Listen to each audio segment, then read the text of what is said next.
Good morning. This is Miss Mo, and I'm coming to you from my friend's house, Lori. And Miss Lori has become a beekeeper here in Churchland. Right now, I'm standing in front of her bee shed, and this is where she keeps all of her supplies for her bees. Right now, right here beside of me is her gloves and her pink bee suit. And she's going to put that on for us here in just a little bit when she takes out her honeycomb to show us it in her beehives. Now, Miss Lori, she has 4 beehives, and all of these bees are named after famous queens. She has Margaret, Eleanor, Penelope, and Charlotte. I'm here at the beehives now, and I'm with my friend Lori, and she's going to explain to us why she has 3 little ones and 1 large one. Hey guys, I do. I have 3 little hives right here, and the reason being is they're brand new. I just started these little boxes about a month ago, and those bees are doing very well. And as you can see, there's just one really big one sitting there. And the reason that one is so large is I got those bees last year, and they've had time to establish and make a good home for themselves and make honey. Bees make honey. They go out of their boxes every day and they collect pollen from trees and flowers, and they bring that back to their hive to make us honey. Now, the 3 little boxes don't have a lot of honey this year yet because they are new boxes. So when it comes time for me to take honey for myself, I will leave those boxes alone because those bees will have to have that honey to survive the winter that's coming up. The big box, as you can see, there's 3 boxes on there, and the middle one and the top one is already full of honey.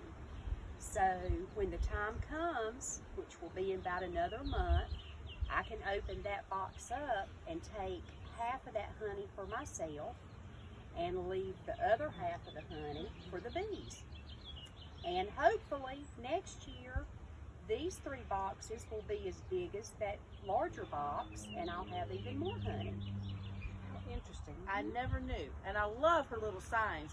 She's got Queens Highway underneath here, the Beehive Cafe. She's got Be Kind on the back of her t-shirt because she loves her honeybees. As you can see behind me, Miss Lori is in her pink bee suit, and she's going to pull out a honeycomb for us to look at because that is where the bees live. While we were off camera for a few minutes while she was getting her suit on, she has filled us with so much information. There's worker bees, there's the queen bee, all the worker bees are the females, the male bees are drones. I mean, she could go on and on about her bees. If you ever have any questions about bees, let me know. I'll be glad to pass them on to her. So let's see what she's doing back here behind us. Oh my goodness. She puts on a bee suit so she doesn't get stung.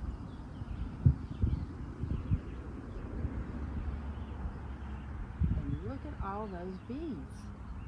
That is just amazing.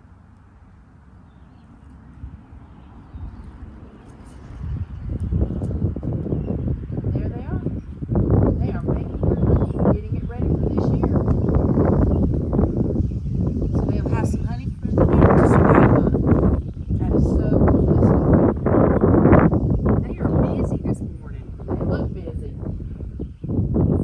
I'd like to thank my friend Miss Lori for sharing her information on bees, because it is very, very interesting on all the information that she's overflowed my head today. So now I'm going to read you a book on bees. Please, please the bees. Benedict was a creature of habit. He liked to do the same thing every day.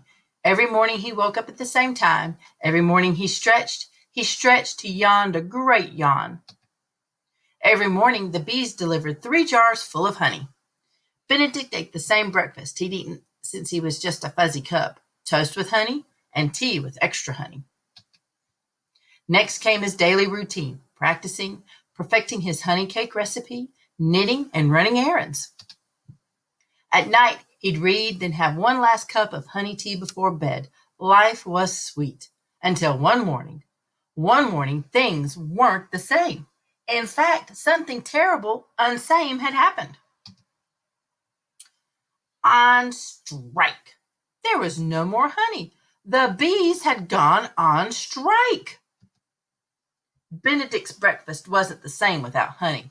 Without his honey tea, he couldn't knit. Practice was dreadful. He didn't even bother with the errands. Benedict became deeply discouraged. Just then he heard someone say, "Hey, you, in that fur coat." It was a very small bee with a remarkably loud voice. "We need to talk," said the bee. "Talk? Humph," grumbled Benedict. "I let you all live in my yard. All I ask is for a few jars of honey. You should be grateful, not go on strike." "A few jars," said the bee. "Buddy, we deliver 3 jars of honey to you every day, every month, every year.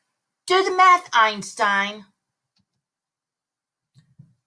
"The hive is a wreck," the bee continued. "It's all we can do to keep the walls from falling in. The roof leaks. Wind blows through the cracks. The last 3 queens up and quit on us because of the lousy working conditions." The bee showed Benedict the garden. "Look," the bee said. "Weeds everywhere. We have to fly miles away just to find enough flowers to make our honey, so we voted to strike." "You're taking us for granted," the bee declared. "You want honey? Things need to change. It's up to you, Bear." And with that, the small bee flew off. The thought of losing his honey sent a chill down Benedict's spine. He had a lot to think about. "Maybe I've been too selfish," Benedict said to himself. "I never thought about what the bees need, but how I'm going to make this right." So he did some research. He did a little shopping. And he did a lot of work. Benedict even learned how to harvest honey. "I suppose it's a bit rude to expect them to do it all themselves," he thought. Finally, he was ready to show the bees all the work he'd done. What would they think? He held his breath as he waited. Then he heard the remarkably loud voice of a very small bee. "Drop the signs, girls. Time to get back to work." These days, Benedict is still a creature of habit. He still has his daily routine, but he doesn't take the honey for granted anymore. He knows his life is sweet, but now it's even sweeter. For everyone.